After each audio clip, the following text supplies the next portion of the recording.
Coach Eyestone has a very, very, very special place in my heart. And the crazy thing is, I can say that I have a special place in his heart too. And I don't normally make assumptions like that speaking for someone else, but he's allowed me to feel that way through the way he's treated me. This might have been the best episode that I've recorded. JQ Harris, J, JaQuavious. I'm pronouncing that wrong, and he knows it. He's a good friend now after this episode. We had such an important conversation, touched on such important topics, and I just loved it. We both started crying a couple of times. He told me about Coach Eyestone, and I've had tremendous amount of respect for Coach Eyestone and his coaching, but hearing about him as a human being was amazing. And JQ too. Wow, what a person. There's I don't know what more I can say about this. You just have to listen to this episode. And yeah, the running part is kind of secondary, although he's a 2:13 marathoner. He ran that in his debut in California last year. But this story is amazing. So, welcome to the Marathon Podcast. My name is Kristian Everdell Warwick. Warwick runs on Instagram and YouTube. I'm so grateful for you tuning in to episode 201 of the Marathon Podcast. Thank you again for all the nice feedback on the last episode, the 200th episode. It was cool to look back, reflect back on. And I think today's episode just marked another, or today's recording with JQ marked another reason why I'm loving this, why I love doing this. So there's not much to report on my own running. I'm just going to let you listen to this conversation with JQ. It's a pretty long one, but please listen to it, enjoy it, and enjoy your run if that's what you're doing. Finally on the Marathon Podcast. JQ, welcome to the Marathon Podcast. Thanks for having me.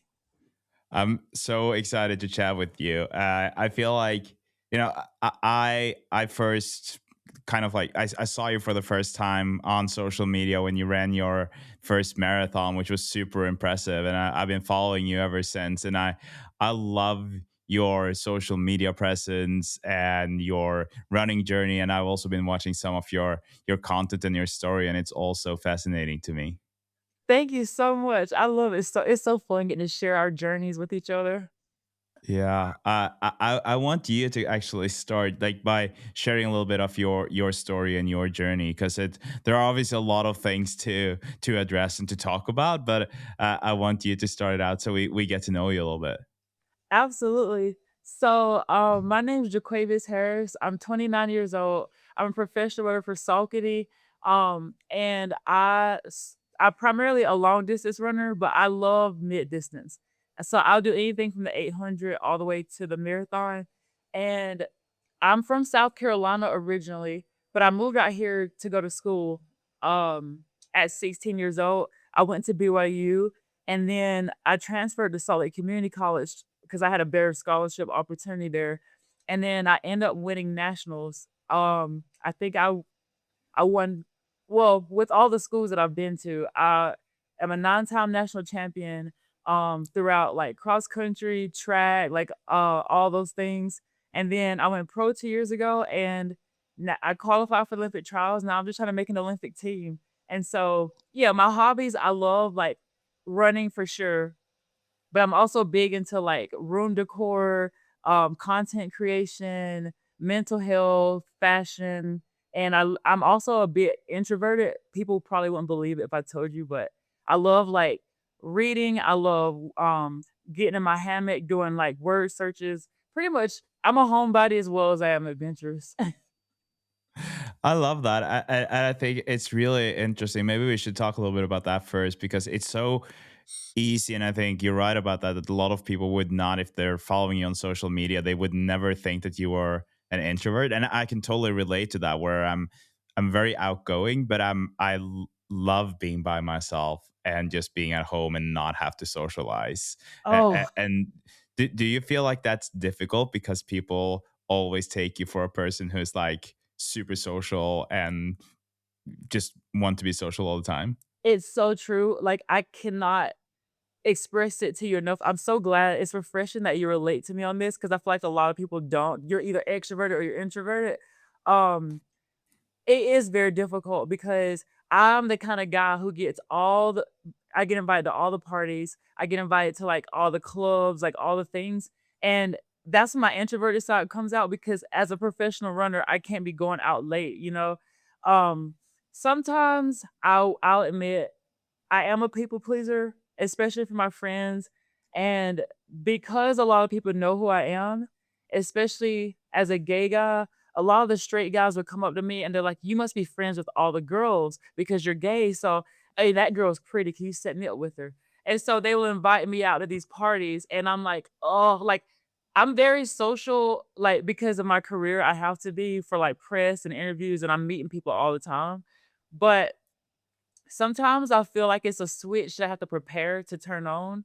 So if Mhm. someone invites me to a party, I have to literally go in my room and rehearse for like 30 to 45 minutes of like, okay, JaQuavious, like you can do this, like you can do this. Just relax for 20 minutes and then you'll have the energy to do it. Then I go out with them and I come back feeling so depleted sometimes. Like, sometimes if I'm with a person that I really like or if I'm with a group that I have a deep connection with, I'll come home feeling better, but for the most part, I'm literally counting down the hours on my watch. Please let this pass by me, like, please. People would not believe it though, like, if I when this No. podcast comes out, people are gonna be like, "What?" But it's so true, it is so true. It's really, really interesting. And I think what makes it more interesting, at least to me, is that one of the things that I really admire about you is your ability to, at least from the outside, it looks like you're yourself and you're embracing everything about yourself, whether it's on social or especially on social media. And I think that is great. And you're also like a spokesperson who speaks out about things. And still then like the contrast to what you were just saying about having to go to your room and almost like prepare or rehearse how to be social with your friends. It's a very interesting mix, right? So uh do you find that you're like to be very authentic on social media and be authentic on the outside, is that difficult, or do you feel like you've been able to still balance that so it's the true you that we see, but at the same time there's just a smaller part that is dealing with that rehearsal part that you're talking about? That is such an amazing question too, by the way.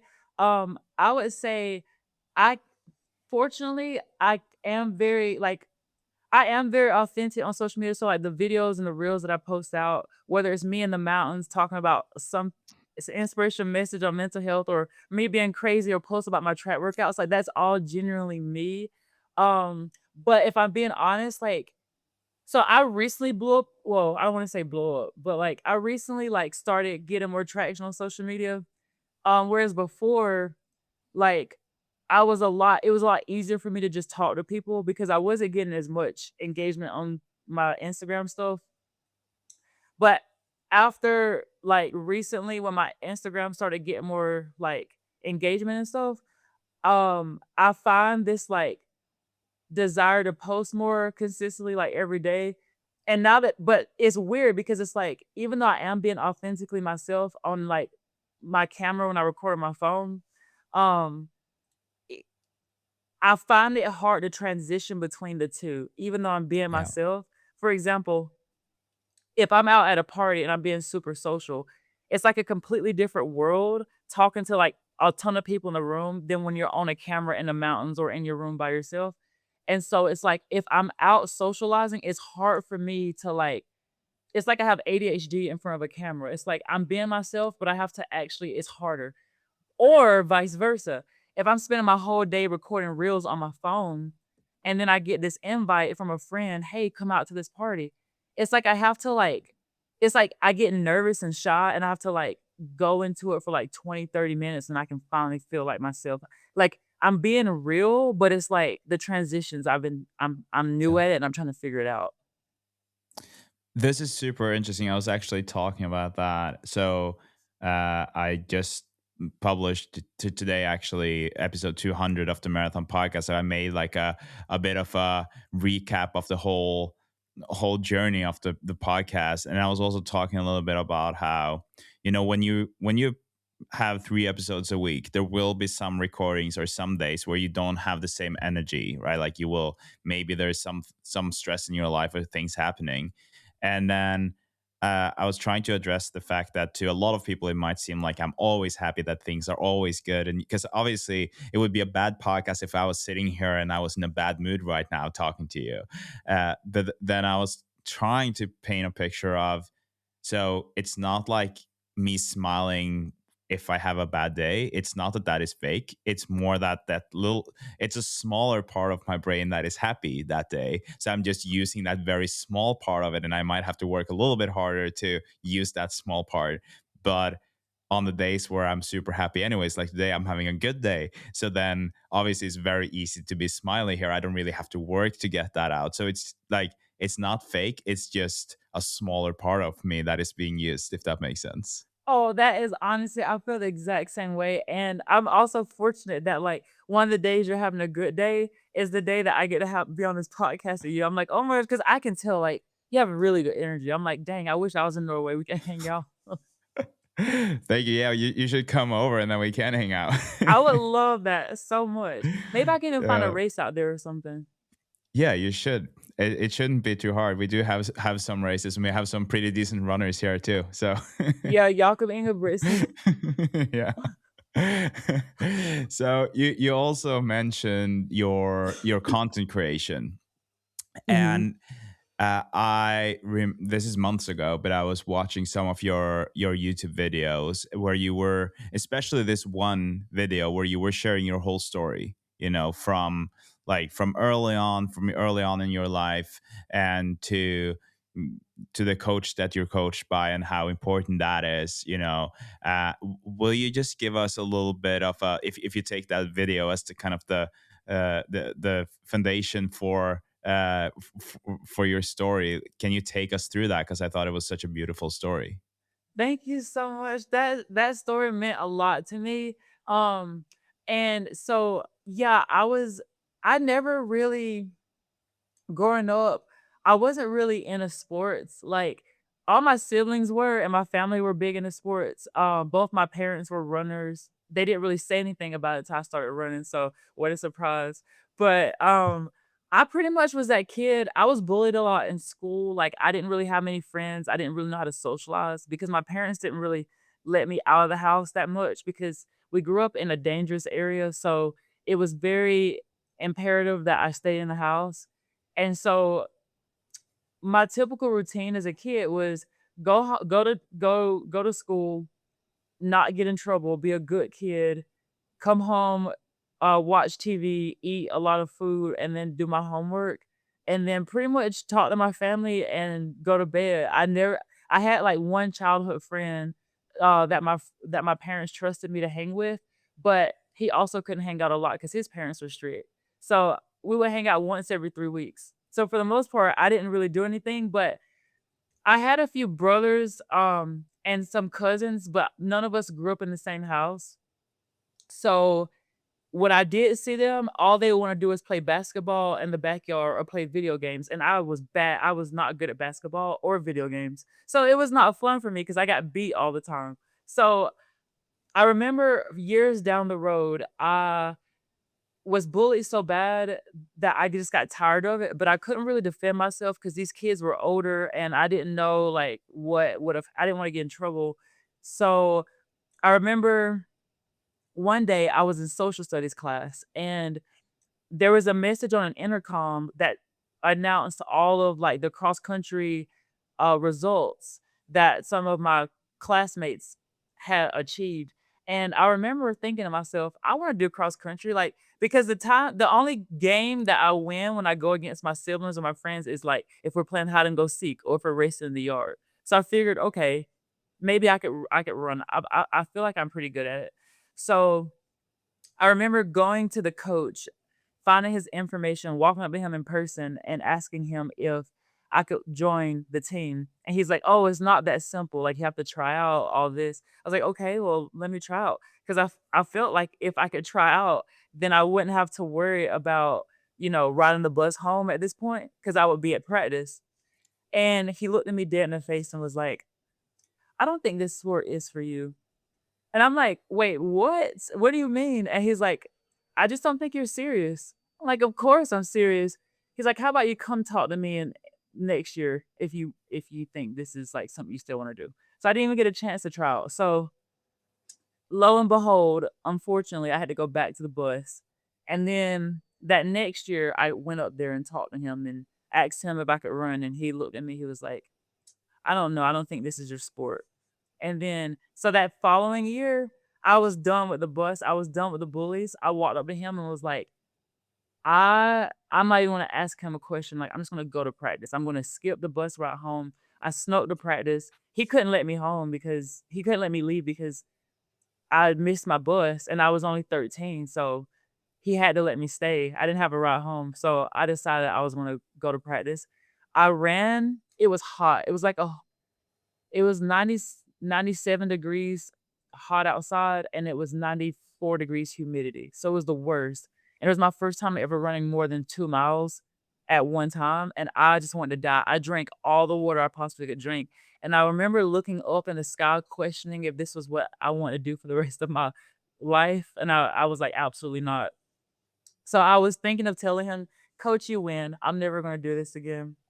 But then I vividly remember picturing if I say this, that means I have to go back and ride the bus. So I was like, I'd rather die here. So I remember I continued and I had a hard first year. Like I couldn't even beat most of the girls on the team. And so I was really slow. I was like the second to last guy that was fastest on the team. And I remember I even though I wasn't super fast, I had like the best time ever because those people on the team were a lot different than the bullies. They never really like bullied me and I felt more included. So I was willing to work really hard. At the end of the year, there was this race called Region and we had to run regionals, but you had to qualify to go to upper state or lower state and then go to state. So if you didn't qualify, your season was over, which meant that like I was going to have to go back on the bus for the rest of the season. And I remember I cried. I said a prayer. I said, Heavenly Father, like, please, like, I know I'm like the second to last guy on the team. After that year, I probably progressed to like third from the last. But I remember that I had to be like top seven if I wanted to progress and qualify. So I said a prayer and I cried.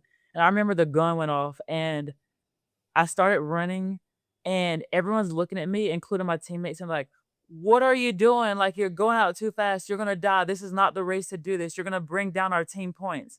And I remember I just blocked out everything they said. I'm like, I'm gonna pretend that I'm deaf, that I can't hear them. I'm just gonna keep running. And it was like that was the hardest finish that I've ever like, that finish line was so hard, but I took 3rd overall at that meet, and I qualified, for upper state, and then I took 3rd at state that year, and then I won state the next year, and so Wow, it's it was incredible. amazing.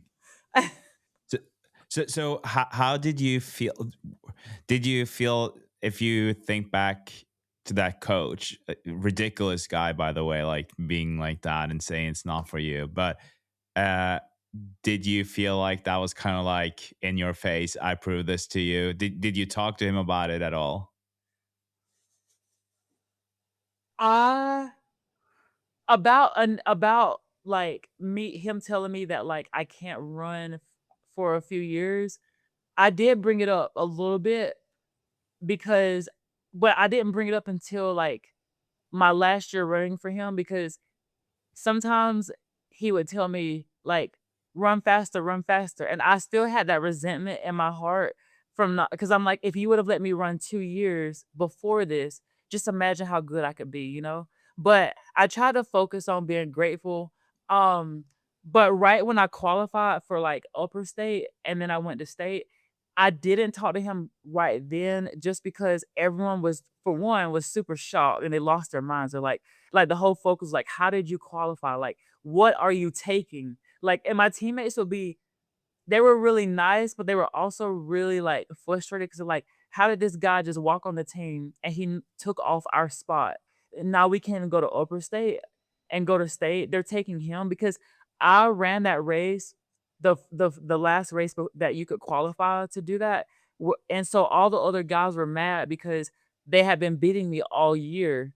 And then so the fact that coach took me instead of them, it was a frustrating thing. And I remember like the topic coming up, like, "Oh, I've been on the team longer than JaQuavious has, like, why is he going?" And so I looked over at coach and was like, "Well, this isn't my fault. I fought tooth and nail to be on this team for years, and you wouldn't let me on this team." So, I didn't tell coach to put me on the team to run at state.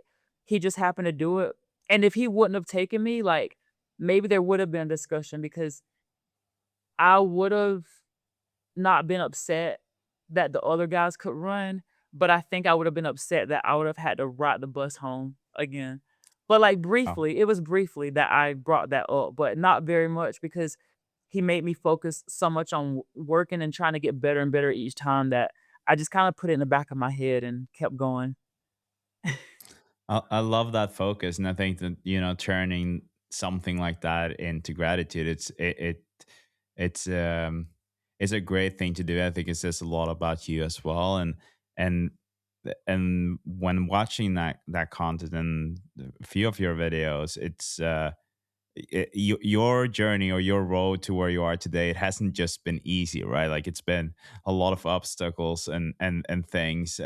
Will you just quickly take us through like from that time and up until today, and also with Coach Eyestone, because I think know that that was an important change for you as well, and that's something that I'm very curious to hear more about. Such an important change too, like, so fast forward, I was 13 when I started running for the middle school that I went to when the coach finally let me on the team. Um, and remember I was saying, like, I graduated and I started college at 16. Um, so I graduated early. That coach that recruited me to run that let me run on the team back in middle school and high school, that was not the end of it between us. So I had a hard time getting on the team, and then I did have a lot of success in high school and middle school cross country and track. However, because I decided that I wanted to graduate early, coach had a plan in his head that he wanted me to run for a junior college called Spartanburg Methodist College back home in South Carolina. My childhood inner child heart wanted to leave South Carolina because I grew up in a small town and I wasn't able to really go anywhere. So that's all I knew about where I'm from. That there was no opportunity. It was boring. So I wanted to like go travel and experience the world. I still wanted to run in college, but I wanted to go somewhere else. That coach got very upset and he told me, he said, if you graduate early, I'm not going to endorse you for any school, which meant that he was going to take all my scholarships away. And for that reason, it made it extremely hard for me because I didn't know that you could walk on a team. I thought that you had to be recruited straight out of high school. So I moved to Utah all by myself. I graduated, started college, and I just stopped running. I literally didn't even know that you could walk on a team. So I stopped running for years. And then I heard about walking on the team years later. So I'm at BYU at this point, and I remember it was in the summer of 2016, and I came to the campus and I was so excited. I was like, "Coach Eyestone, like, I wanna try out for the team." And he was like, "Okay, like, if you want." And I'm over here, like, trying to brag and, like, talk myself up. "Yeah, I was state champion." Like, I did really well with all these other guys were state champions. It's like I was nothing special, but in my head, that's all I knew. And it was crazy because these kids would let me run with them. I showed up with blue jeans on and a pair of $10 Walmart shoes because I didn't know anything about running. All I knew was, like, what I learned back home, but I wanted to try out, and so I was excited. I went, I did really well, and then, unfortunately, towards the middle of the summer and during trial season, the kids, they loved me. Coach was like, "I think this guy could be pretty good," but I ended up with an IT band injury, and that injury lasted for 3 years. I was in a wheelchair and I was in crutches and I couldn't run for 3 years. And then after those 3 years ended, I was able to try out for the team again. And unfortunately, okay, so I did try out for the team again. I got offered a spot. But unfortunately, because I started college at 16, by the time I was 21, I had no eligibility left because the NCAA only gives you 5 years. So I got offered a spot on the team, and then 30 minutes later, I get a call from compliance in the NCAA saying, "Hey, unfortunately, you have no eligibility, you can't run." So I ended up leaving BYU and I moved to California to pursue a career in television acting. And I had a little bit of success, but then I was like, "You know what? Like, I need to come back to school. Like, I need to finish my education because it's too expensive out here in California." So, I came back to school and then I tried out for this team called the BYU Farm Team, which is practically a club that's they're not affiliated with the official team at BYU, but they are also BYU students, and it's a good program to where you can train and make the BYU, so people would go there to make the BYU team, or if you made the team and got cut for whatever reason, or if you just wanted to run for fun. I ran on that team, and then I ended up getting recruited to run for a school in Canada because they had different rules. So I had no eligibility here, but in Canada, I had 5 years, all 5 years. But then unfortunately, COVID hit. And so 4 seasons were canceled. I come back to the US. Then I get asked to go run at an NAIA school, which is a different it's in America, but it's a different division, it's not NCAA. So then I ran there, did really well, finally was able to run the team, won nationals with the team that year in the DMR. For those listening, DMR is a distance medley relay, so it's like a relay, and we won that. Um, and we also we ended up winning the whole national championship, and I was doing extremely well. I had an opportunity to be valedictorian that year. I was in a good fraternity, but unfortunately, my dad, my brother, my best friend, and my dog passed away that same semester. So it was a hard year. I ended up coming back and I ran outdoor track. But after that, I was so emotionally devastated that I came back to Utah. I just wasn't in the right mindset to run. So I came to Utah, I started coaching. I retired from running. I started coaching. And then as I'm coaching, that same assistant coach that was at BYU at the time, he got an opportunity to be the head coach of a junior college that was literally 20 minutes away from my house. So he recruited me and I was like, fine, why not? And that's when I won 5 national titles by myself between cross country and track within that year and a half. And I got a team title. And so then I went professional. I signed pro the week after, winning nationals, and then here I am now. It's been crazy. It's been crazy, Yeah, it's been crazy. such a crazy journey, and I think that like listening to this, I'm very impressed, and I respect you a lot for everything that you went through in order to get where you are now. And I think it's fair to say it's been a bumpy ride, right? It's not not been Not an easy been feat. no, not for sure, not at all. And I remember in the film that you made, you were also saying something about, because now you obviously touched about different teams, and if I got it right, was it Coach Eyestone who like was very generous to you and did something for you that you hadn't experienced before? Like there was something special that happened there, right? Absolutely. So, Coach Ed Eyestone, who is my current coach, he so I knew Coach Eyestone since 2015 when I called him to wanna run for him.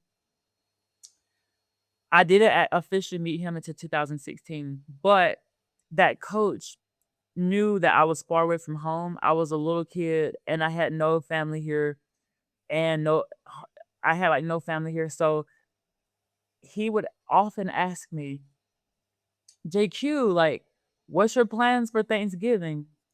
And I'm like, I have no plans. And this is where my introverted side comes out.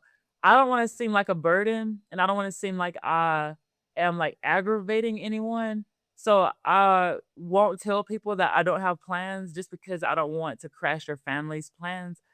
And he's like, so, but I wanted to be honest. I'm like, I don't have any plans. He looks at me dead in the eye. And he's like, well, there's a place at the Eyestone home for you. And I can't tell you how excited I was because I mean, Coach Eyestone's a big deal. And especially at the time when I didn't run for him, I knew how respected he was. And I really looked up highly to him. And for the past 8 years in a row, I've been invited to his house every single year. I'm really close to his family, his daughters, his wife, his nephews, his nieces, his grandchildren. And here's another thing I kind of want to touch on. So I mentioned earlier that I'm gay and all that. Well, I went to BYU, and you know BYU is a church school, and it's not easy Mhm. going to school there while being gay. It kind of seems like you're living a contradictory life. And my mental health, not because of BYU, but just from life experiences, my mental health was at an all-time low. And this is another reason why Coach Eyestone's so great. I tried to take my life back in 2020. And this was a very lonely time because it was also during the COVID pandemic. And so you weren't allowed to have visitors in the hospital either. And I felt like no one other than my best friend Shaylee at the time really understood where I was coming from. And I remember the day that I got discharged from the hospital, which I was in there for a while. And the day I got discharged from the hospital, I get a call from Coach Eyestone. And I got a different phone number at the time, so he didn't have my number at this point, because when I isolated, I changed my number and was like, "I don't want anything to do with the world." Coach Ostrom still found a way to get my number. By the time I got discharged from the hospital, I got a phone call from him, and what he told me was, "All I want from you is to be JQ. I don't care what that is. I need you alive. I care about you. And I don't care who you date, what you do with your life. I just want you to be happy and I want you to be JQ. The world needs you here." And especially at that time during 2020, like BYU's opened up a little bit more about, accepting gays, but at the time, it was still really strict, and for Coach Eyestone to be as respected as he is and has the power that he has, I mean, he's a head coach of one of the most successful teams in the nation, especially in 2020 because BYU won cross country nationals in 2019, so they were still on that high, and he still took out the time to call me, find my number, call me, and have, like that conversation lasted almost an hour. And he made sure that I was aware that he cared about me and that I didn't end that phone call without him knowing that. And I knew that coach wasn't just saying that because I was in a vulnerable state, because he had previously invited me over to his home before I that even came about. And he still took me in under his wings, and he's coaching me today. I still get invited all the time to his house, and he's always called like, every time we talk, he doesn't just talk about what the workout plan is. He's like, "How's JQ doing? How's your mom doing?" He's close to my mom. My mom even called him and thanked him for being a dad to me when my parents couldn't because they were so far away. Coach Alstone has a very, very, very special place in my heart. And the crazy thing is I can say that I have a special place in his heart too. And I don't normally make assumptions like that speaking for someone else, but he's allowed me to feel that way through the way he's treated me. Oh, you're making me cry here. I started like tearing up when you were talking about him giving you a seat at the Thanksgiving table, and then this. It's beautiful, and I think what makes it even more beautiful is you said it yourself. The position he has in the world of running at BYU, and he also comes off as this, if you can call it, typical American hardcore coach, right?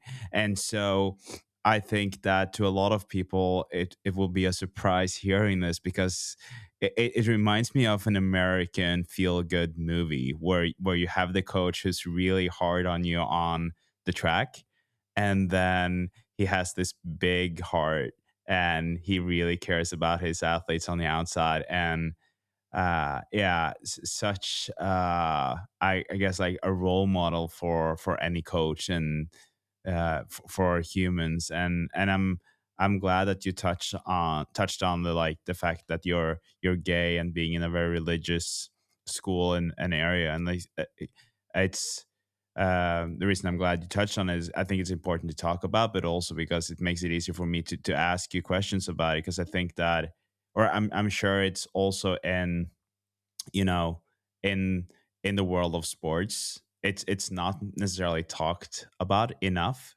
And that's also one of the reasons why I respect you so much, that you've been talking about this and been standing up for others. And how has that been as an athlete? You mentioned that like now it's maybe a little bit easier and Coach Eyestone has made it easier, but as a runner in the running community, do you feel like that is accepted, or do you feel like that it's been hard to find your place also in the world of running?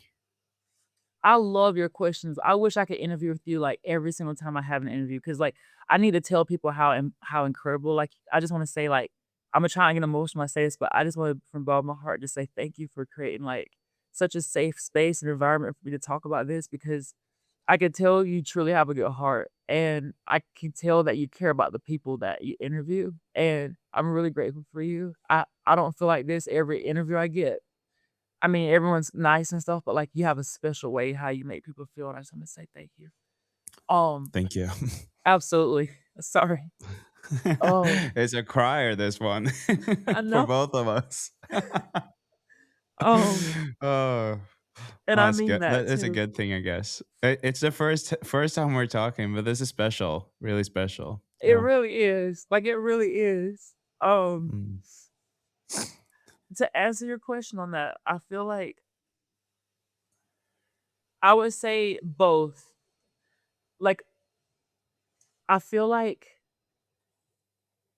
it has been easy for me to find my place in the sense of before I got into more experience running, this took place after I came out, after I had that experience. I was already, like, open about who I was, so it wasn't, like, a surprise to anyone, and so it made it easy for me to, like, to not feel the shame, but this is something that a lot of people don't talk about also. That part, when you come out, everyone, it feels like everyone believes that, "Oh my gosh, this person has it figured out. He finally came out." But what people don't talk about is once you come out, there's a whole new level of and list of responsibilities that you have to deal with if you don't come out. And what with that being said, what I mean is, like, when you come out, like, trying to navigate that atmosphere after you come out. For example, like, I came out, yes, it wasn't a secret, but now I have to figure out, like, who I am in my own skin and how to deal with people if they don't accept it, and how to learn how to, like, humble myself so I can treat them with grace and not let it affect me as I move forward. Because the next level of responsibility is, okay, I have to run fast. I have to hit these times so I can get my contract renewed. But I have to also be responsible for my mental health and how I handle things. So if someone does make a comment, or if I can feel a vibe where people don't want to be around me for this, like, I have to be responsible and say, "Look, I'm not gonna stop loving that person. I'm not gonna let this offend me. I'm gonna level up and be better and still be loving, still be kind, be caring, and work really hard so that I can show the world that just because we don't agree or see eye to eye, that doesn't mean I have to be bitter in my heart. I can be better and hopefully create a safe space for that person, because I can expect them to think the way I think. And maybe they have traumas with people of my own kind, you know, in a sexual orientation standpoint. Maybe they had traumatic experiences that maybe caused them to feel uncomfortable, even though it wasn't from me. And I have to be mature to put myself in their shoes and understand them as opposed to letting my pride or letting my ego get the best of me. That's a whole nother thing that people don't talk about. And that takes a lot of maturing to do. And so I would say, yes, it has been easy for me in the sense I already came out, but it's also been hard for me in the sense of trying to like swallow my pride and be mature. And I mean, it's not easy. I mean, gays get a lot of disrespect every day, regardless of how positive out you are out there. And some days you just feel alone. Not everyone, I'm pretty much all my teammates are straight. So there are certain things they can't relate to. They're loving and they're kind and they treat me really well. But I can't expect them to understand everything. So it's easy to feel alone a lot of times because there are conversations I want to have that I can't because they won't understand. And so I feel like that part is hard, especially when you already have the pressure of you have to perform really well, when your mental health isn't great. Doesn't change the fact that you have to run fast times, you have to qualify. The Olympic trials and Olympic team ain't gonna give you a spot just because you're having a bad day. So, it has been easy, but it's also been hard. But I'm also throughout both of those answers, I can still say I'm grateful because I still am in this running world. Saucony didn't have to give me a spot on their team, so I have to look back and remember why I started and use that momentum to allow me to keep going forward.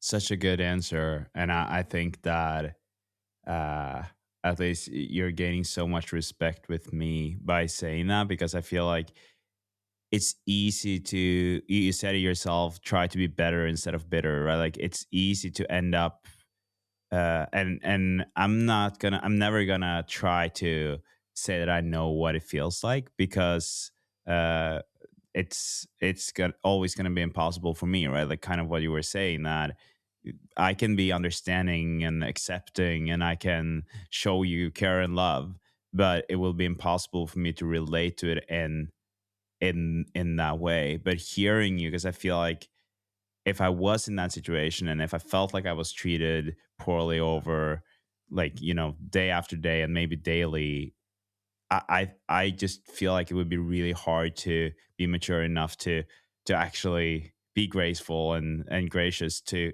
be like, okay, that's how it is, and like I'm gonna try to care for you instead. It's an impressive way of looking at it, and you say yourself that you have to be mature enough. But do you feel like there was someone helping you to realize this, or is that just like a lifetime of reflections and experience that taught you that, okay, this is how I how I have to be? I love that question again, and honestly, I would say both, but I'll explain why. I don't wanna just be like, oh, both," like so, one, I wanna say God is the inevitably is the one who taught me that because he's the one that taught me to be kind, to be loving, because he showed that same grace to me. But also the way my parents raised me, they weren't very easy on me. They were pretty strict and they had a lot of standards and expectations for me. But at the same time, they knew how to show grace to me when I needed it. And I can confidently say that. But I also want to say, I want to take it even a step forward and say, even my coach from middle school, not gonna lie, he was tough to work with. Like, we had a lot of disagreements, and there's a lot of things he did that I didn't understand, especially towards the end, the way he treated me because I decided to graduate early, pulling my scholarships. And I remember my parents telling me, "If you can learn to work with someone like him, then you can work with anyone." And not saying that to downplay him. I mean, he's a great guy. We made things like he made things right with me and we talked and became, very civil and very cordial before he passed away earlier this year. I went home for Christmas and we were able to he was really sorry for the way he treated me and he made amends and stuff like that. But because he was hard to work with growing up, you know, and there were some people on my team in middle school that, I was bullied, by classmates, you know, that weren't on the team, and learning how to deal with that, it's taught me to, especially as I'm older now, to see grace because I know that even myself, I'm not perfect, and maybe I've said things to hurt certain people unintentionally. Um, but because I've been forgiven, I must too forgive. And if I want to be able to do that, I need to learn how to put down my pride and say, you know what, we're all imperfect. I don't have to hold this grudge against someone. So I would say both of those experiences. I learned it naturally through these experiences, but also through God, through my family, and through my coach, and through like even bullies back in middle school. That has all taught me to through this experience. Yeah. Thank you for sharing that. And I have one more question for you before we start talking more about running specific things. I think this is such an important and great conversation to have, and important topic. And when I grew up, I remember my parents taught me about God and Jesus, and like the biggest thing that I took away from that was just that they were kind and accepting. God and Jesus will always be kind and accepting, right? And then as you grow up, you do realize that sometimes, like when you believe in God and Jesus, and some believers, they might not be as accepting of things. Kind of, you were saying yourself that it was maybe a challenging, and maybe it's better now, but can be challenging to be where you are in Utah, for instance, where it might be more conservative like that. And then, like you said, God helped you to be more accepting and be more gracious. How has it been to feel that at the same time as God is teaching you this, you also see that some people who are big believers of God might maybe use God as an example of the opposite, if that makes sense.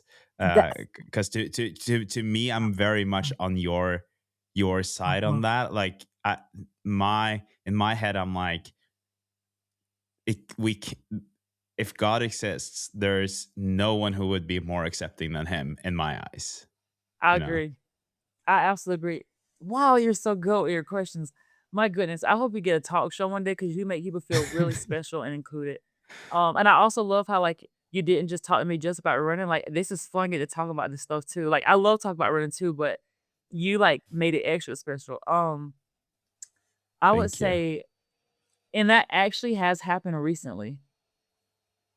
I've started opening up a little bit more about like my my experiences with being gay and my relationship with God. And in the comment section, I've noticed as my audience starts to grow, I don't just have that small community of people who love me and support me, like the small Utah community. Oh, God loves you, blah blah blah. I'm actually getting actual people from all over the world. These Christians that will put Bible verses in the comment section, or God wouldn't condone homosexuality. Like there's a place for you in hell. I've also been told like you know that I'm just as good as dead. Like, some people rather have, you know, a dead friend than a gay friend. Like, I've been told stuff like that before. And it, I think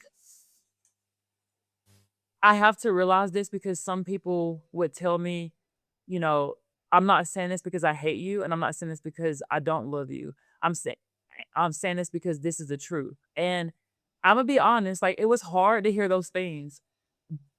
But one thing I'm learning is that I don't think people like naturally human beings are good. I mean, yeah, there are people out there who are very evil. I acknowledge that. There are murders, serial killers, like all kind of things. But for the most part, the vast majority of people have good intentions.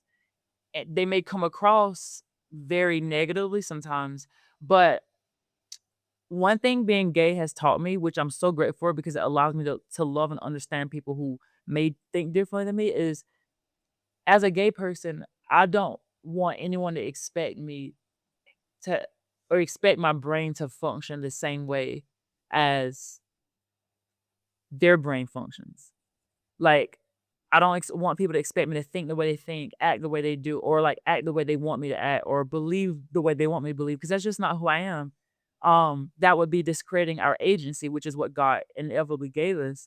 And so how can I expect someone else to think the way I think? So if someone does put like a Bible verse in my comment section, or if someone says, "Oh, I don't respect what you're doing. Love this sinner, hate the sin," type thing. I have to realize that um because I don't want them to expect me to think the way they think. I'm thinking like, okay, maybe they're not thinking the way I think they're thinking. Maybe they're saying they love me, and because they believe in their brain that that's what it is, they're telling me that because they love me. And that's why I'm learning that, you know, someone says I'm going to heal, it's not because they hate me, it's because in their head it's like I have a responsibility to protect this person because this is how my brain's thinking. So I'm going to tell them this even though it's a hard conversation. And I can appreciate them a lot more from that mindset as opposed to, oh, they're a horrible person. So I've come to learn to accept, like I can still love them even if I don't believe that I'm going to hell, like, and I can appreciate what they are trying to do. It could be easy to be hurt by it, but that's a choice that I can make for myself. Like I don't have to be hurt if I don't want to be hurt.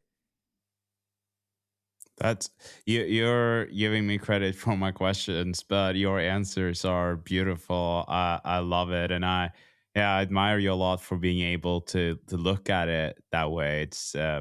It's really nice. And so as we're moving over to the running, I just want to thank you first for being so open and sharing this. Uh, and like you say yourself, I'm sure that there are things that we talked about now that some people might find provoking and all of it, but I still think it's so important to talk about, right? Like it's probably the most important conversation that I've had on this podcast. So thank you so Wow. much.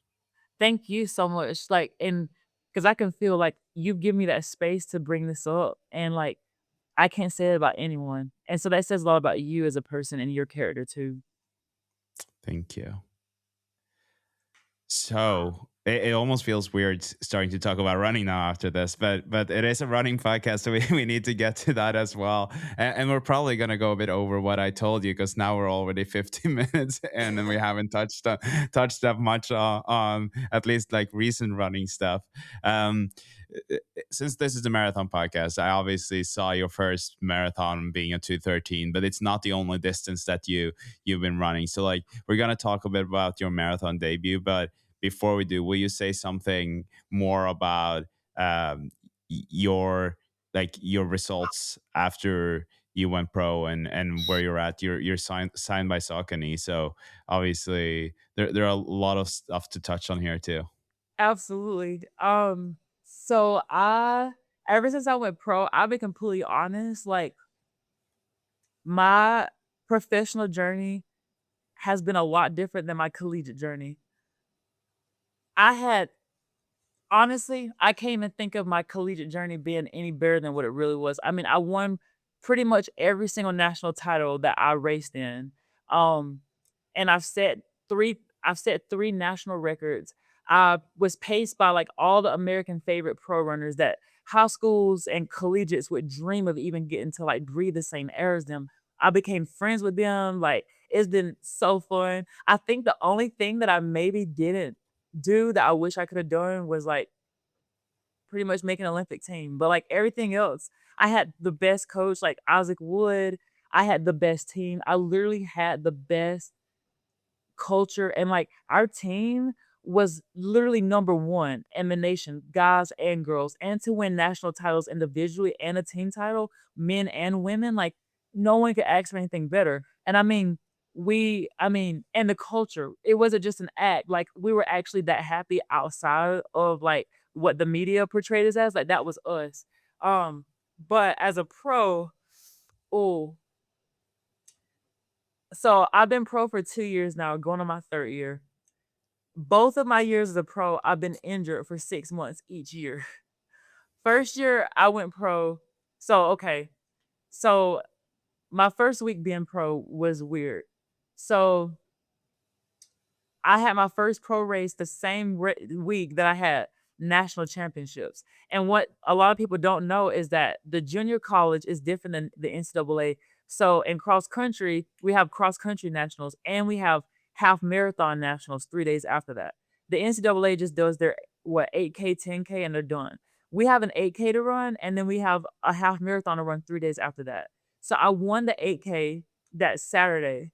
I had the half marathon that Tuesday, and then that following Friday, that Friday of that same week, I had my first pro race. So my body was just cooked, and I ended up with a stress fracture that next week in my left tibia. I had a stress fracture that lasted me for 6 months. Oof. Also, and that was my longest in well, outside the 3 years of that IT band injury, that was my longest injury in a long time, and it sucked because I had my first pro race and I was so excited. I finally got the taste from the beautiful cup of water of being a pro runner, and it was taken away from me for 6 months. I come back, the buildup was horrible.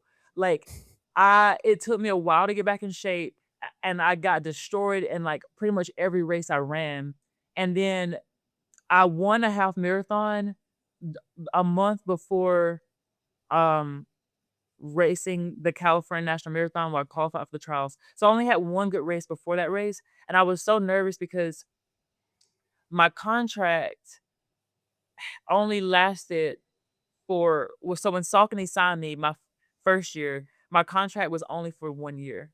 So, I had a horrible first year as a pro, and I only won, like, 1 race, and even that time wasn't super fast. And so that race, that marathon saved my career because I was pretty sure I was calling my agent. I'm like, "I'm scared I'm gonna get cut. Like, I only got to go pro for a year. Like, what is this?"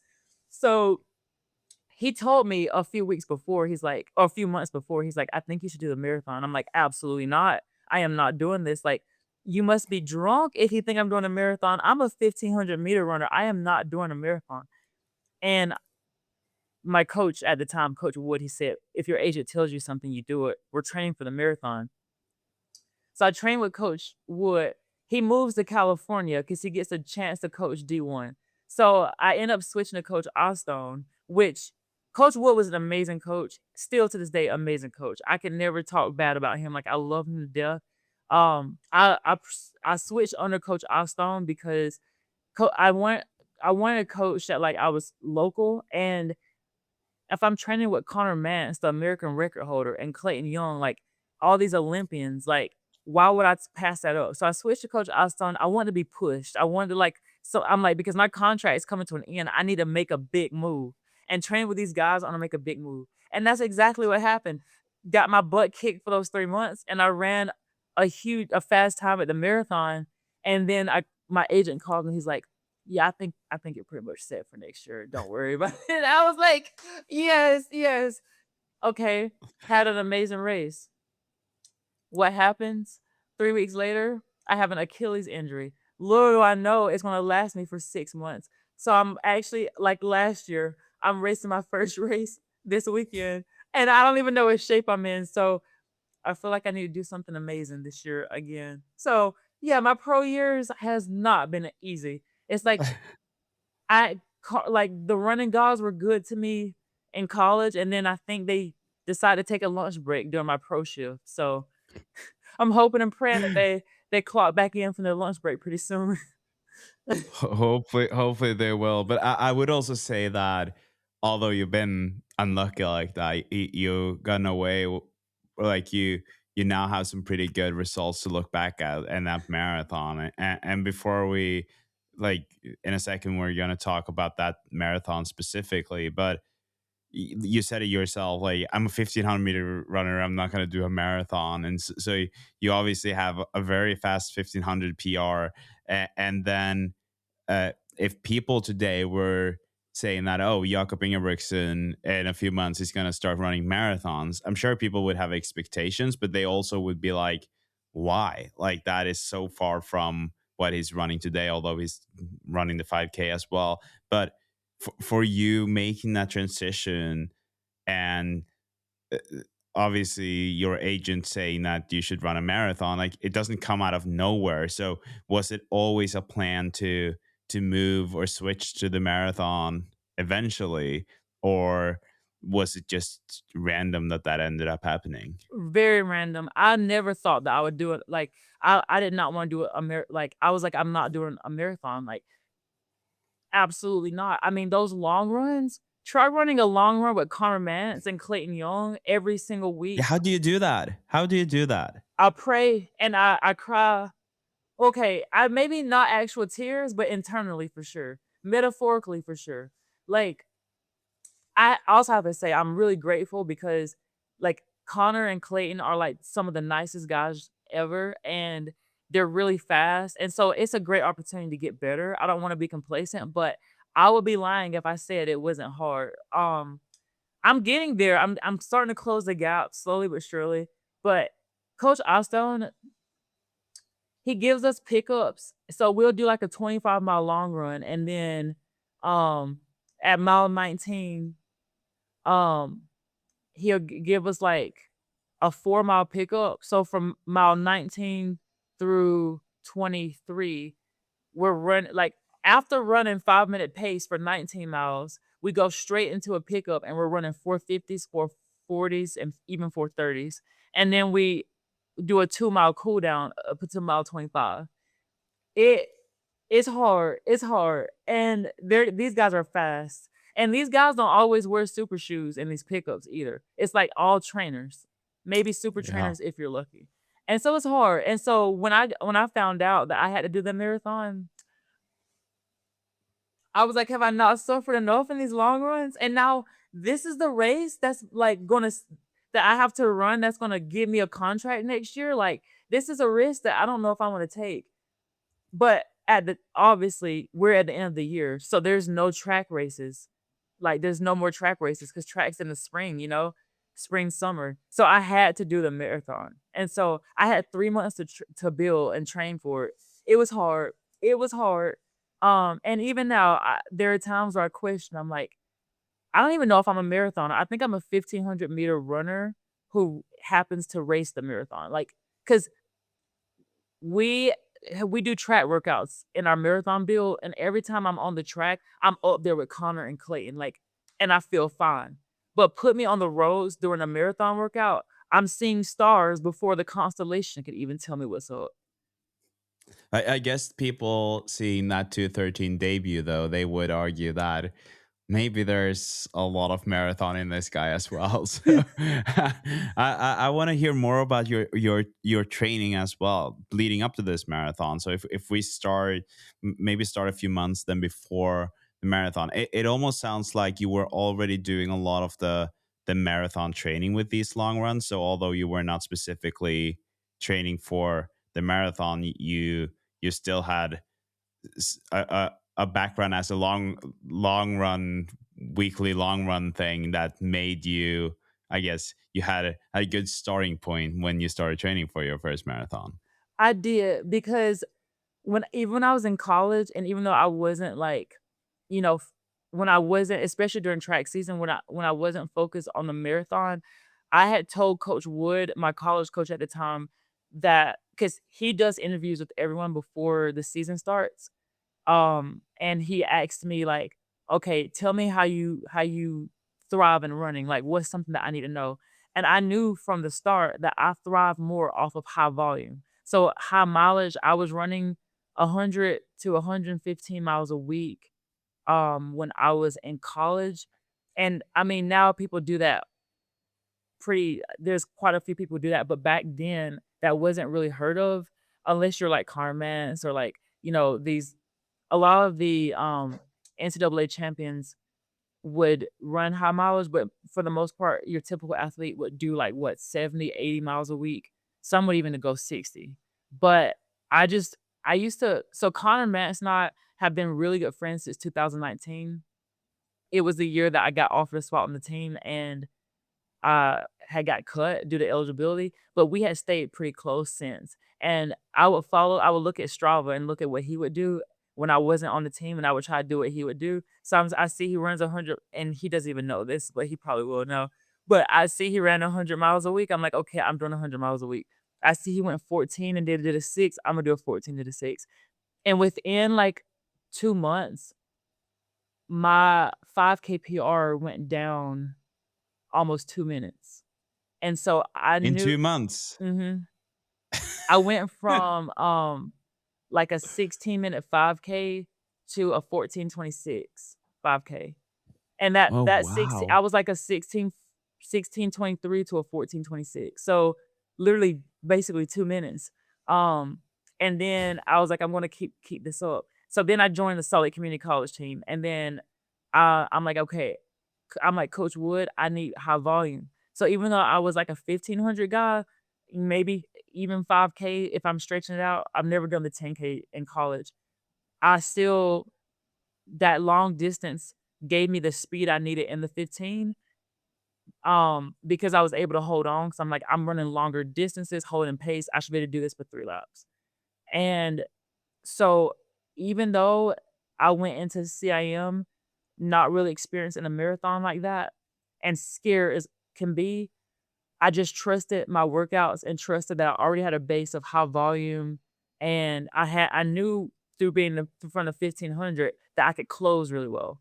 And so, in the last few miles of a marathon are the hardest, so I knew I could still make up if I was off pace, but we weren't off pace, so it was just icing on the cake.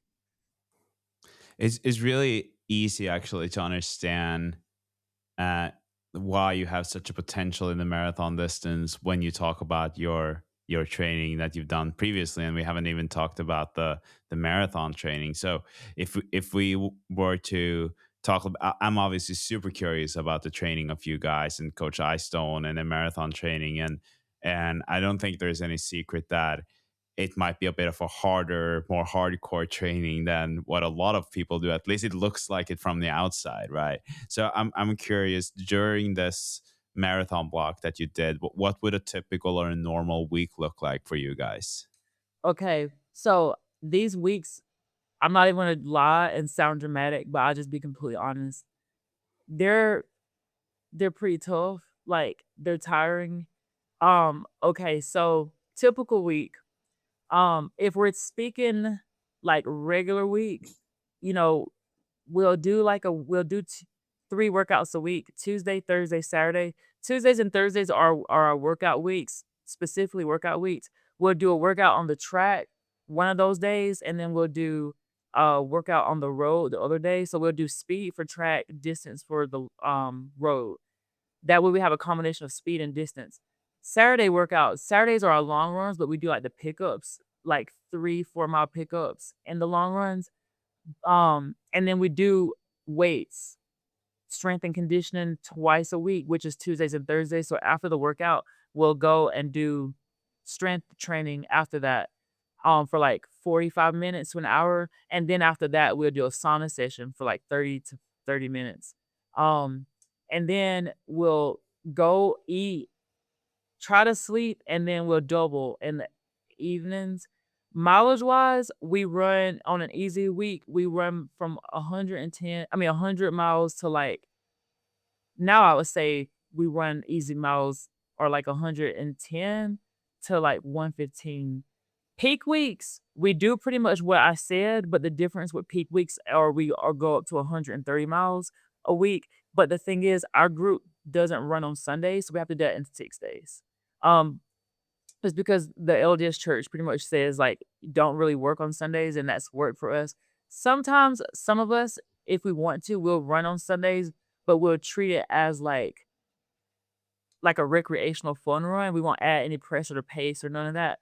But for me specifically, I would say last build, I was fine doing that, just to Sat to Saturday not running on Sundays, but some of us would have to double on the Saturday after our long run to hit mileage, because 130 miles a week with that much volume and that much intensity, with also sauna and weights and also having to see the PTs, also someone like me who also has a job on top of that. Like, I get paid to run, but I work as a substitute teacher, and I do that full time, and so trying to get that mileage in is hard.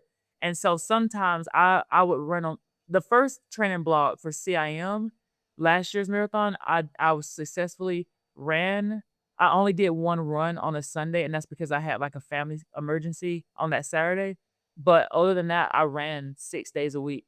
This training block, for this upcoming marathon, that whichever one I end up doing has been harder. I have been running a lot more on Sundays just because recovering from an injury is hard and you don't want to put that much pressure on your body within 6 days. So I have, doubled on Saturdays and ran on Sundays. Wow, you are a machine. I didn't know that you were working full time in addition to this. It's That's hard. crazy. It's so hard. Yeah. But And I also okay, go to so school too.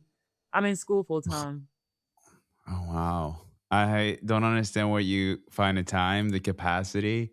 But I also I've been curious about this from the outside for a very long time actually because I know about the Sundays and so I know about the rest day part and personally I'm a big fan of having rest days no matter what, like 1 day a week. I think that's great, especially when you're working out a lot. And so I've always maybe seen this as uh, not necessarily planned from a training perspective, but a superpower that your team has, that you have that rest day. Because although the rest of the week might be crazy, you have that 1 day or 24 hours to really recover, or more than 24 hours. Then, like, you have I don't know if you when you're done with that last workout on Saturday, but you might have like 36 to 48 hours of recovery from that last workout on Saturday or training on Saturday until the Monday run. And in my head, I'm like, that is such an advantage if you look at others who are pushing themselves every day, because then you don't get that off time. What are your thoughts on that? I truly agree. Like, I swear, if it wasn't for 130-mile weeks, we don't do 130 miles every week. Those are like our really peak weeks, especially towards the end of a build. Um, but especially during those weeks, like I'll be completely honest. I mean, any week, but especially during those weeks, like if I could choose not to run on Sunday without risking injury, like I would do that because I've noticed that not only does it help your body recover for an entire 24 hours, like it also mentally and emotionally helps you recover because running is mental. You need a day where you can just be a person outside of running, where you don't have to Yeah. worry about stretching. You don't have to worry about starting your watch. You don't have to worry about getting out there. Like I used to live for Sundays, even to this day, especially if I don't have to run. I'm coaching now also. So I coach. There's a few athletes I coach on Sundays and I kind of do the runs with them on Sundays. So I do run every day. But I do really value not running on Sundays because that's a day where, like, you can spend time with friends and family, and you're not sweating 3 times a day. Because we sweat a lot because we have our morning run that we sweat, we have our then we do the sauna. We do saunas, like, every day, um, and then you have your double in the evening. But if it's a workout day, that's even more because you have morning workout, you have weights, then you have sauna, then you have double. To have a day where like you can just dress up nice, be with your friends, be with your family, you can go out for lunch and you could just be a person and not be on your feet. Oh my goodness. I would recommend that to everybody. And like you know how they say when you look good, you feel good? When you actually can take out time, whether that's just putting on a cozy, comfortable outfit that you walk around the house, or if you actually like to dress up, like you actually feel like you're somebody. And I think everyone needs that day every week where they can do that so that when they do go out there and they start running again, they're like, okay, like it's like a refresher. I feel like you have time to just like relax at your house. And so you're mentally ready to take on the next week. But if you're doing that every single day, it's hard to kinda escape that shell. It's kinda like a trap. But, I mean, if it works for some people, sure, but I've been on college teams where we were required to run on Sundays. When I ran the NAI in Oklahoma, our long runs were on Sundays, and so I didn't have any days off. But when I moved back to Utah, that advantage, I cried. I was just so happy. I could go to church with my friends and not like I remember when I was in Oklahoma, we would run on a Sunday. I would have 45 minutes to get home, eat, shower, and get ready for church, and then I would have to drive 30 minutes to church. It was stressful, but to be able to wake up and like have that option if I want to run or not, sleep in, take a long shower, and actually dress up and like look like somebody, like it's the best. It's the best. Yeah, I think there's something to that. Like you said, it's not just the physical aspect, it's also the mental aspect. And just I remember when I was a speed skater, we always had Saturdays off, and it was always nice to know that every Saturday it ended up just being a smaller goal, right? Like you had okay, I'm just gonna get through every day up until Saturday, and then there's a day off, and then a new week starts, kind of. And that was a very nice way of just splitting up all the work that we were doing. And there were some weeks that were really hard, right? Like, and I was dreading, especially Mondays. They were the worst. But just knowing that when Saturday comes, it's gonna be a day off. That was beautiful. That was really nice, and I think that was what got me through a lot of especially like the preseason build up. And yeah, I think it's important, but I think there are some people who don't like having rest days, and like you said, good for them. But I'm with you. So the easy runs, that's something that I've also been curious about with you guys. How good are you at running those easy? That's a really good For question. those for those of you who are not watching this, JQ now just got very quiet and looked down at his hands. So I feel like I just told on myself. Um, I'll be completely honest. Like, so there's this notorious quote that spread like wildfire amongst the BYU team during the time that I was running with them, trying to make the team. And it's called easy on easy days.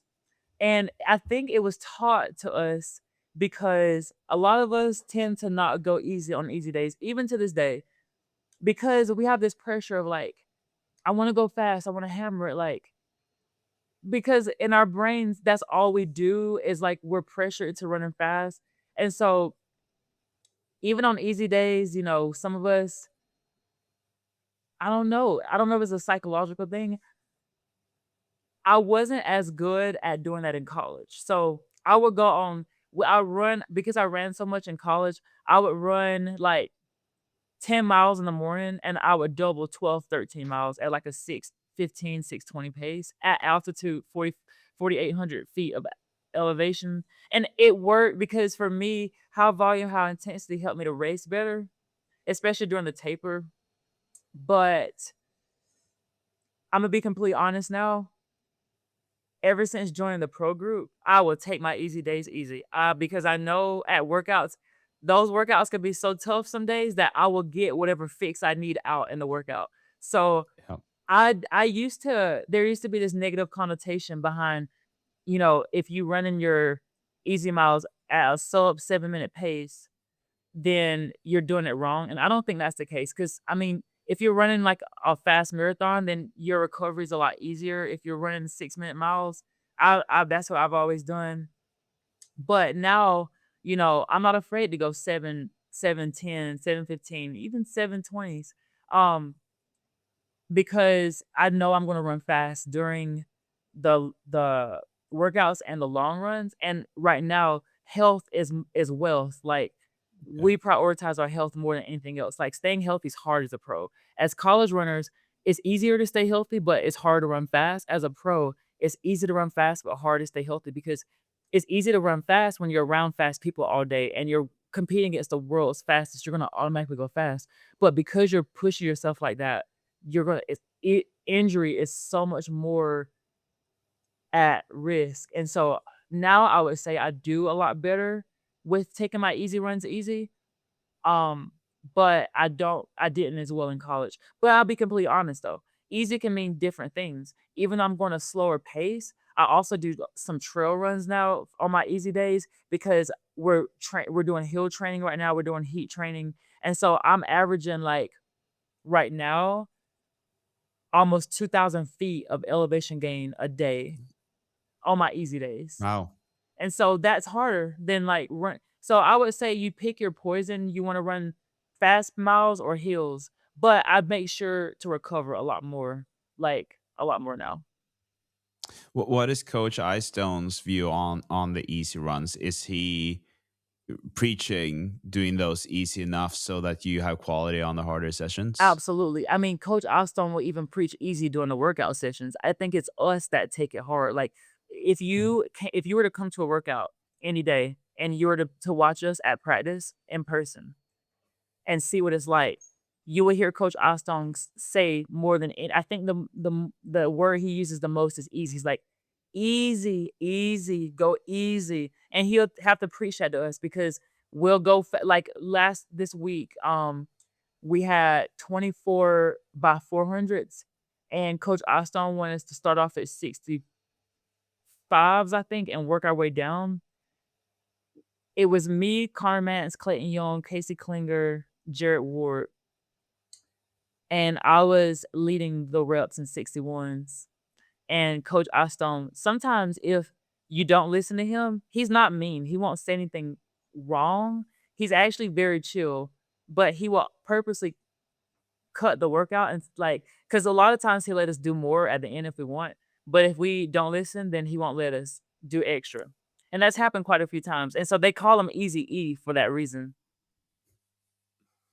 Wow. Well, I love that. And I love hearing that because I think that to a lot of people, especially when you watch, like, say you watch Clayton series, you feel like it looks so hard because you hear the breathing and you feel like it's hard and you hear about both Connor and Clayton and the workouts that they've been doing, right? Like it seems so hardcore. And so hearing that, it makes me feel better. And I also think that proves why it's probably working, right? Because if it was as hard as it actually looks on screen sometimes, Mm, I'm not sure if it would have worked at all. So that's cool to hear.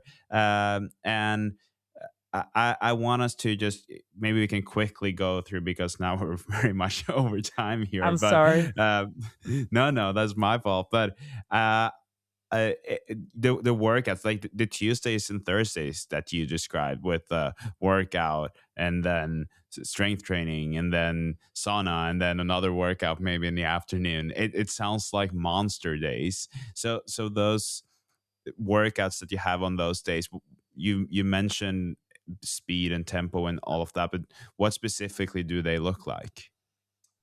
So speed, we'll do stuff on the track. So we'll do like we did the 20 by 400. Sometimes we'll do 24, 25 by 400s. We'll do like we'll do tempo miles sometimes on the track, because the whole point of tempo miles is to be able to have conversations and, like, be able to do that in our sleep pretty much. But we'll also do, like, 800-meter repeats, we'll do some 200, some 400s, we'll do, like, mile repeats some days. We also do this thing called fatigue miles where we'll do, 8 miles on the road, and then we'll come to the track right after, and we'll do 3 fast track miles, um, with, like, And the 8 miles are they hard as well? So like semi hard, so that you are tired, or are they just what are the 8 miles before? they're not hard, they're more like the getting our legs a little just to get our legs a little tired so that we can learn to run fast on tired legs.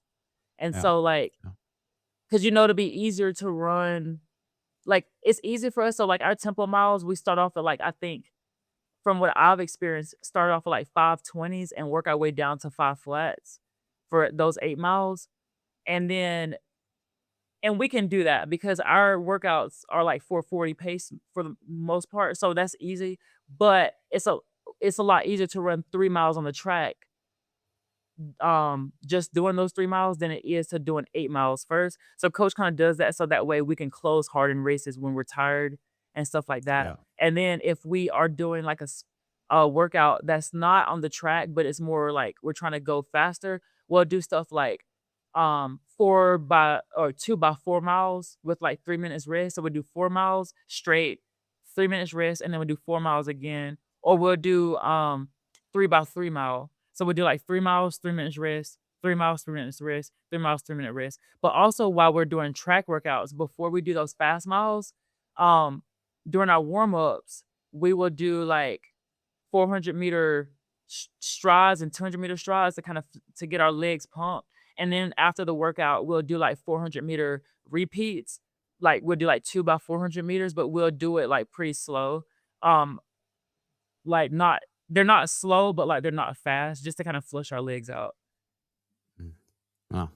It's impressive stuff. It sounds really hard, but it also, I think that what you were saying about, first of all, focusing on the easy. And I also think that to a lot of people, a lot of us, we forget the background of you guys as runners, like you being a fast runner like you are, and uh, obviously the rest of the team too being such high level athletes. And sometimes it might seem harder than it actually is, because we look at the times, we look at the splits, and then it's like, wow, that is really, really fast. And we just tend to forget what the PRs of that team is, right? So it's or what they are. So it's really interesting to hear. And then you've already touched on the long run, so we don't have to go through that again. But is that like a fixed workout that you do throughout the block, or does that change a lot? Um, it pretty much fixed. The only thing that changes in the long run is some weeks we'll go, um 20-mile long run, or some days we'll go 22, or some days we'll go 24, or some we'll go 25, depending on like race schedules or like where we are in the build. And then sometimes the other thing that changes is, um we'll do pickups. So either we won't do a pickup or we will do a pickup. And if we do a pickup in that run, the pickups like anywhere between 2 to 4 miles. If we're early in the build, we only do 2 miles as a pickup. As we progress into the build, we'll do 3 miles and even 4 miles in the pickup. And then also sometimes location will change. So if the guys feel like we need, like lately, we've been doing a different place for our long run just because we want to incorporate more hills. Because, if you're running like based on the marathon you're running, if it's like a hilly marathon, we'll do hills. Because normally we run a flat trail for our long runs, but we haven't been there in months just because we're trying to get better at running hills. Yeah. Oh, that makes sense. Thank you again for sharing this. It's so interesting, and I'm sure a lot of listeners are happy to hear what you and your team are doing. And then, obviously, I feel like we've been leading up to this the whole episode, and to wrap it up, we need to touch on that experience of running your first marathon in that Oh, 213. You talked about how you were intimidated, and you thought that this was kind of just crazy doing a marathon. When you lined up for that marathon, did you expect to run that fast, or what were your expectations? oh, I love that question. Oh my gosh, you're so good. Um, Thank you. You're it, giving me a lot of confidence here. I'm gonna get very arrogant at the end of this. it's true. Like I love how like detailed and in depth you are with your questions. Like it's incredible. Um, I would say you're so right. I was so nervous going into that marathon. When I got to the starting line, my expectations, I'll be completely honest, like they were high because for one, I knew that was like the race that could make or break my career because my contract was coming to an end that same month. My contract was going to end on the 31st of December, and that marathon was on the 7th of December. Um, So I had like what 3 weeks, and obviously because it's a marathon, you can't reprove yourself in 3 weeks because you have to recover, which is why another reason why I didn't wanna do a marathon is like if I blow up in a race, I could just fly, race somewhere else and do well. So I was really risking it, and, but what I did was my whole trajectory was obviously coach told me what the plan was, which I'll tell you, but my trajectory outside of anyone else was to run with love and run with faith and to find a reason to have fun with it. So if I could find this is what I did. So Coach Eyestone told me, he's like, we had a lot of guys that ran Chicago the month before, and they had a plan, like a big goal, and then they end up blowing up. I mean, Connor Mance he hit the goal and he had a great race, but a lot of the other guys, they had a goal to go out significantly faster, but they end up blowing up. And so coach told me, he's like, "Okay, I'm not gonna do that to you. We learned from Chicago that maybe we shouldn't go out too fast, especially because you don't have much marathon experience. So we're gonna set like a easy goal to achieve. Um, get the standard, the Olympic trials qualifier, and then the next marathon we can hammer it. We just need to get the standard out the way, especially for purpose of me getting renewed for the next year.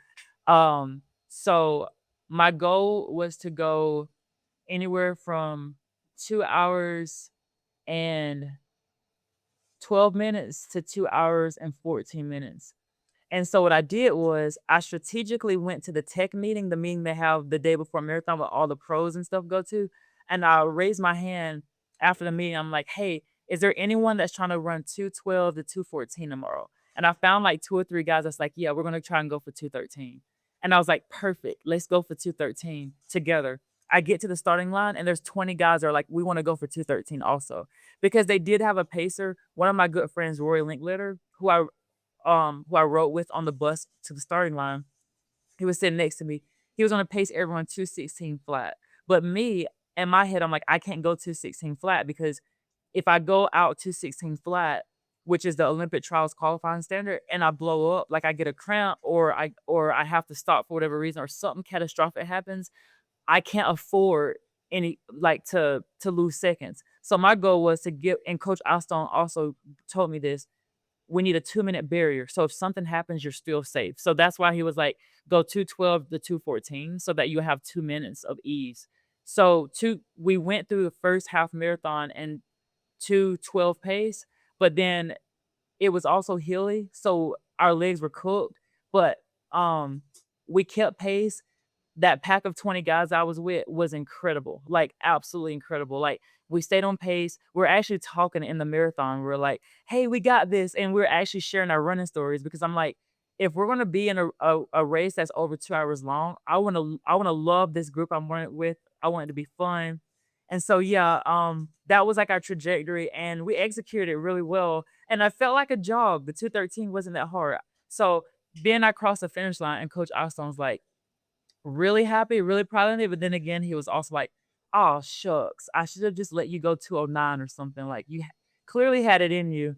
And And do you so feel now like you he's have like that in you? yeah. Yeah, So now that's he's like, cool. "Hammer the next one." At least we'll try to. But how did it feel? Because I feel like although it's interesting that you're saying that you feel like you had more in you. Coach Eyestone thought you had more in you, and still I feel like you did get a lot of attention on this marathon debut because to a 13 first marathon, it's still super impressive, right? And I don't know if everyone else really expected you to run that fast because you were saying yourself that yes, you had expectations to yourself, but you were also saying that I never really planned on running a marathon. So maybe a lot of people were surprised that you were doing it in the first place. But all the attention that came with this marathon and the fact that you ran so well in your first marathon, ran in OTQ, what did that feel like? I felt like I was on the moon, like, I was not only on cloud 9, I was on cloud 9, 10, 11, and 12, like, I was on all the clouds I could have been on.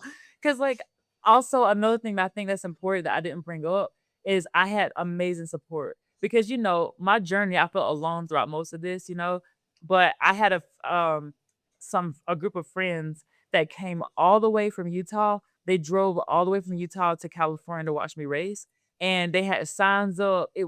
They were cheering for me at every 5 miles of the race, they were there. Cause I told them, "Show up every 5 miles because that just means every 5 miles I get to see your face, and that's gonna get me through the next 5 miles, and so I only have to do that 5 times and then hammer the last mile."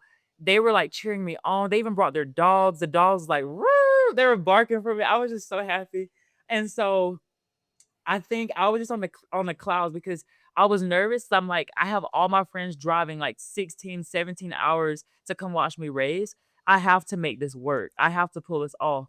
And to go in it with all that pressure, especially with my contract on the line, everything, I was like, to like it actually working out, I was just so happy because not only did it work and I got to share my story on on the media and all that, but I also had my friends behind the cameras just crying, just joyful and happy, and we got to celebrate with a road trip back home to Utah from California.